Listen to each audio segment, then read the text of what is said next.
மகாத்மா காந்தி தேசிய ஊரக வேலை உறுதியளிப்புச் சட்டத்தை அழிக்க நினைப்பதாக கூறி மத்திய அரசு எதிராக மயிலாடுதுறை மாவட்டம் முழுவதும் காங்கிரஸ் பாதயாத்திரை. சீர்காழியில் மயிலாடுதுறை மாவட்ட காங்கிரஸ் கட்சித் தலைவர் பானுசேகர் தலைமையில் மாநில பொதுச் செயலாளர் கனிவண்ணன் மற்றும் நிர்வாகிகள் பழைய பேருந்து நிலையம் பகுதியில் மக்களவை சபாநாயகர் ஓம் பிர்லா உருவப்படத்தினை தீயிட்டு கொளுத்தியும் செருப்பால் அடித்தும் திடீர் கண்டன ஆர்ப்பாட்டத்தில் ஈடுபட்டனர். அப்போது காங்கிரஸ் எம்பிக்கள் மீது அவதூறு குற்றச்சாட்டு சுமத்தியதாக கூறி மத்திய மோடி அரசு மற்றும் மக்களவை சபாநாயகருக்கு எதிராக கண்டன முழக்கங்கள் எழுப்பினர். இதனால் அப்பகுதியில் பரபரப்பு நிலவியது. பின்னர் மாவட்ட தலைவர் பானுசேகர் செய்தியாளர்களிடம் கூறியது: பாராளுமன்றத்தில் இளம் தலைவர் ராகுல் காந்தி சில ஆக்கிரமிப்பு குறித்து பேசிக் கொண்டிருந்தபோது அதற்கு குறிப்பிட்டு அவர் பேசக்கூடாது, உண்மை மக்களுக்கு தெரியக்கூடாது என்ற நோக்கத்தில் ஜனநாயக படுகொலையை நிகழ்த்தியுள்ளது. அப்போது பாராளுமன்றத்தில் குரல் கொடுத்த காங்கிரஸ் எம்பிக்கள் மயிலாடுதுறை சுதா, கரூர் ஜோதிமணி ஆகியோர் மீது பாராளுமன்ற சபாநாயகர் ஓம் பிர்லா பொய்யான குற்றச்சாட்டை கூறி மத்திய மோடி அரசும் சபாநாயகரும் கண்டித்து இதை மயிலாடுதுறை காங்கிரஸ் கட்சி சார்பில் நன்மையாக கண்டிக்கிறோம். மகாத்மா காந்தி தேசிய ஊரக வேலை உறுதியளிப்புச் சட்டத்தை அழிக்கும் நோக்கத்தில் செயல்படும் மத்திய அரசை கண்டித்து காங்கிரஸ் கட்சி சார்பில் தொடர்ந்து கிராமங்களில் சென்று போராட்டம் நடத்தப்படும்.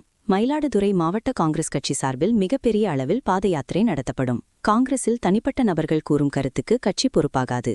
தமிழக காங்கிரஸ் தலைமை அகில இந்திய தலைமை எடுக்கும் முடிவுக்கு நாங்கள் கட்டுப்படுவோம். சட்டமன்ற தேர்தலில் கூட்டணியில் சீர்காழி அல்லது மயிலாடுதுறை தொகுதியை காங்கிரசுக்கு கேட்டு பெறுவோம் என்றார். அகில இந்திய காங்கிரஸ் கமிட்டியினால் மயிலாடுதுறை மாவட்ட கமிட்டிக்கு புதிதாக தேர்ந்தெடுக்கப்பட்டுள்ள திரு இளம் தலைவர் திரு பானுசேகர் அவர்களுடைய தலைமையில் இன்று இங்கே இந்த பேட்டி கொடுக்கப்படுகிறது. இதற்கு அடுத்து ஓம் பிர்லா அவர்கள், பாராளுமன்ற சபாநாயகர் ஓம் பிர்லா அவர்கள் பாராளுமன்றத்தில்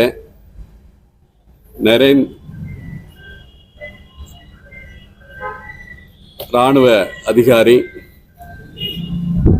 நரேவாணி அவர்களுடைய புத்தகத்திலிருந்து சில சீன ஆக்கிரமிப்பு சம்பந்தமான கேள்விகளை பிரதமர் மோடி அவர்கள் தவிர்க்கும் விதத்திலே காங்கிரஸ் கட்சி பெண் உறுப்பினர்கள், பெண் எம்பிக்கள், குறிப்பாக மயிலாடுதுறை பாராளுமன்ற உறுப்பினர் சுதா மற்றும் திரு ஜோதிமணி அவர்கள் மூலமாக காங்கிரஸ் கட்சி பிரதமரை தாக்குவதற்கு எத்தனித்தது என்று பாராளுமன்ற சபாநாயகர் மிக பாராளுமன்ற பண்பாட்டிற்கு ஒவ்வாத வகையிலே கூறியதை கண்டித்து ஒரு ஆர்ப்பாட்டமும் நடைபெற இருக்கிறது.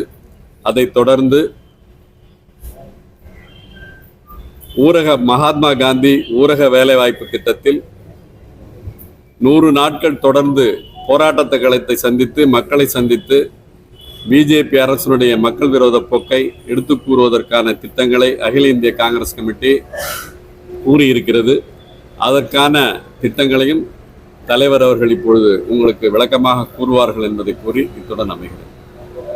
அகில இந்திய காங்கிரஸ் கமிட்டி தலைவர் திரு மல்லிகார்ஜுன கார்கே அவர்கள் பரிந்துரையின் பேரில், இளம் தலைவர் ராகுல் காந்தி அவர்களின் பரிந்துரையின் பேரில், மாநில தலைவர் செல்வ பெருந்தகை அவர்களின் பரிந்துரையின் பேரில் இந்த மயிலாடுதுறை மாவட்டத்தின் தலைவராக பொறுப்பேற்றிருக்கும் நான் தொடர்ந்து கடந்த 10 நாட்களாக காங்கிரஸ் இயக்கத்திற்கு கூட உள்ளவர்கள் அனைவரும் அரும்பாடுபட்டு மக்கள் பணியில் ஈடுபட்டுக் கொண்டிருக்கிறோம். அதன் தொடர்ச்சியாக கடந்த சில தினங்களுக்கு முன் நமது பாராளுமன்றத்தில் நமது இளம் தலைவர் ராகுல் காந்தி அவர்கள் சீன ஆக்கிரமிப்பு பற்றி பேசிக் கொண்டிருந்தார். இது ஒரு உண்மையான வரலாறு. இராணுவ அதிகாரியின் அவர்களின் குறிப்பேட்டிலிருந்து பேசுகின்ற பொழுது அதற்கு குறுக்கிட்டு அவர் பேசக்கூடாது என்ற நோக்கத்திலே, உண்மை மக்களுக்கு தெரியக்கூடாது என்ற நோக்கத்திலே ஜனநாயக படுகொலையை ஆளுகின்ற பாஜக அரசு நிகழ்த்தியுள்ளது. காங்கிரஸ் எம்பிக்களான மயிலாடுதுறை பாராளுமன்ற உறுப்பினர் வழக்கறிஞர் ஆர் சுதா அவர்கள் மற்றும் கரூர் பாராளுமன்ற உறுப்பினர் ஜோதிமணி அவர்கள் இது இளம் தலைவர் ராகுல் காந்தியின் குரலுக்காகவும் இந்திய நாட்டின் மக்களுக்காக குரலுக்காகவும் ஆதரவு கொடுத்த பொழுது அவர்கள் மீது நமது பாராளுமன்ற சபாநாயகர் ஓம் பிர்லா அவர்கள் பொய் குற்றச்சாட்டை கூறி ஜனநாயக படுகொலையை இந்த மோடி அரசும் பாஜக அரசும் சபாநாயகரும் படுகொலை செய்கின்றனர். இதனை நாங்கள் மயிலாடுதுறை மாவட்ட காங்கிரஸ் கமிட்டியின் சார்பாக வன்மையாக கண்டிக்கிறோம். இது போன்ற அராஜக செயலில் ஈடுபடும் அரசு மக்களுக்கு எந்த நேரத்திலும் எந்த வகையிலும் பயன்படாத அரசு என்பதை இந்த நேரத்திலே கூறிக்கொள்ள விரும்புகிறோம். தொடர்ந்து மகாத்மா காந்தி தேசிய ஊரக வேலை உறுதியளிப்பு சட்டத்தை அளிக்கின்ற நோக்கத்தில் செயல்படும் அரசை வன்மையாக கண்டித்து கடந்த சில நாட்களாகவும் இன்னும் வரும் காலங்களிலும் நாங்கள் தொடர்ந்து இந்த காங்கிரஸ் கட்சி போராடும் என்பதை இந்த நேரத்தில் தெரிவித்துக் கொள்கிறோம். மகாத்மா காந்தி தேசிய வேலை உறுதி வாய்ப்பு சட்டத்தை கொண்டு வந்தது காங்கிரஸ் ஆட்சி என்பது உங்கள் அனைவருக்கும் தெரியும். இதன் மூலம் கிராமப்புறத்தில் உள்ள மக்கள், ஏழை எளிய மக்கள் மிக பெரிய அளவிலே தங்களின் வாழ்வாதாரத்தை முன்னேற்றிக் கொண்டிருக்கிறார்கள். கடந்த சில வருடங்களாக அவர்களுக்கு சரியான முறையிலே எந்த வேலை வாய்ப்பும் கிடைப்பதில்லை, சரியான முறையில் பணம் சென்றடைவதில்லை. அப்படி வேலை செய்தாலும் 3 மாதங்கள் அல்லது 6 மாதங்கள் கழித்து தான் அவர்களுக்கு பணம் சென்றடைகிறது. இது மிகவும் ஒரு மோசமான செயல்.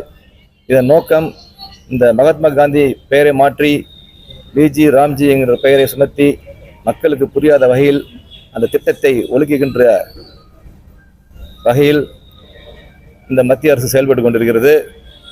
எல்லாத்துக்கும் மேலாக அண்டை நாடான சீனா நாடு நமது எல்லையை ஆக்கிரமித்துக் கொண்டிருக்கிறது. அதை பார்க்க முடியாத பாஜக அரசு ஏழை மக்கள் வயிற்றில் கை வைக்கிறது. இதை வன்மையாக கண்டித்த எங்கள் தலைவர், இளம் தலைவர் ராகுல் காந்தி மீது அவதூறு செய்த சபாநாயகர் மற்றும் அனைத்து பாஜக அரசு முக்கிய பொறுப்பாளர்களையும் இந்த நேரத்திலே கண்டிக்கிறோம். மகாத்மா காந்தி தேசிய ஊரக வேலைவாய்ப்பு உறுதி சட்டத்தை ஆதரித்து அந்த பெயரை மாற்றக்கூடாது என்ற நோக்கத்தில் தொடர்ந்து இந்த காங்கிரஸ் கட்சி, மயிலாடுதுறை மாவட்ட காங்கிரஸ் கட்சி இந்த மாவட்டம் முழுதும் மிகப்பெரிய அளவிலே கூடிய விரைவில் பாத யாத்திரை நடக்க இருக்கிறோம் என்பதையும் தெரிவித்துக் கொள்கிறேன்.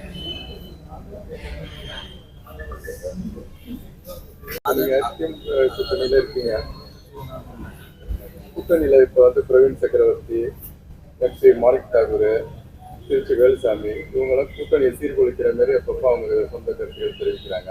தலைமை கட்டுப்படுத்தணும். இது உங்க ஒட்டுமொத்த எல்லாரும் காங்கிரஸ் விருப்பத்தை தான் அவர் சொல்றாரு. இல்லை, அப்படி இல்லை. அவர்கள் தனிப்பட்ட விருப்பத்தை சொல்லிக் கொண்டிருக்கிறார்கள். நாங்கள் இதில் எந்த முடிவும் எடுக்க முடியாது. தமிழக காங்கிரஸ் தலைமையும் அகில இந்திய காங்கிரஸ் தலைமையும் எடுக்கின்ற முடிவுக்கு நாங்கள் கட்டுப்படுவோம். தனிப்பட்ட நபர்கள் கூறும் கருத்திற்கு நாங்கள் எந்த ஒரு கருத்தும் சொல்ல முடியாது. மயிலாடுதுறை மாவட்ட கமிட்டி சார்பாக யாரோட கூட்டணி வைக்கணும்னு நீங்க என்ன பண்ணுங்க? அதையும் தலைமை தான் முடிவெடுக்கும். தலைமை சொல்றதை நாங்கள் கட்டுப்படுவோம். அதன்படி தான் வழி நடத்தி கொண்டிருக்கிறோம். நல்லபடியாக சென்று கொண்டிருக்கிறது. கண்டிப்பாக உங்க கருத்து தெரிவிப்பீங்க. கண்டிப்பாக இருப்போம். சீர்காழியும் கேட்போம், மாயரத்தையும் கேட்போம்.